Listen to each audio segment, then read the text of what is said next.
తెలంగాణలో diversion politics నడుస్తున్నాయంటున్నారు Kaushik Reddy. KCR, కవిత, హరీష్లను arrest చేయాలన్నదే Revanth లక్ష్యం అంటున్నారు. ఎమ్మెల్యే సంజయ్ కుమారే నాపై దాడి చేశారని, నాపై పీడీ యాక్ట్ పెట్టాలని చూస్తున్నారని కౌశిక్ రెడ్డి ఆరోపిస్తున్నారు.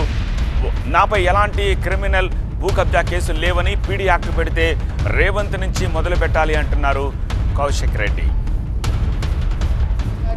ఫస్ట్ పెడితే 89 కేసులున్న రేవంత్ రెడ్డి మీద పెట్టాలి తప్పితే నా మీద కాదు.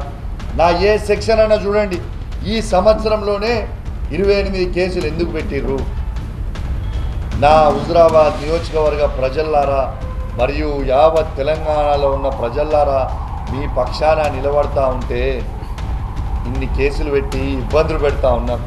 ఒక రౌడీ షీటర్ని, ఒక మావోయిస్ట్ని, ఒక ల్యాండ్ గ్రాబర్ని ఎత్తుకపోయినట్టు 50 మంది పోలీసులను తీసుకొచ్చి నన్ను ఆ తీరు ఎత్తుకరావడము ఇది న్యాయమా అని నేను అడుగుతున్నా. పండుగ పూట నన్ను ఎత్తుకొని వచ్చినాం, పర్వాలేదు.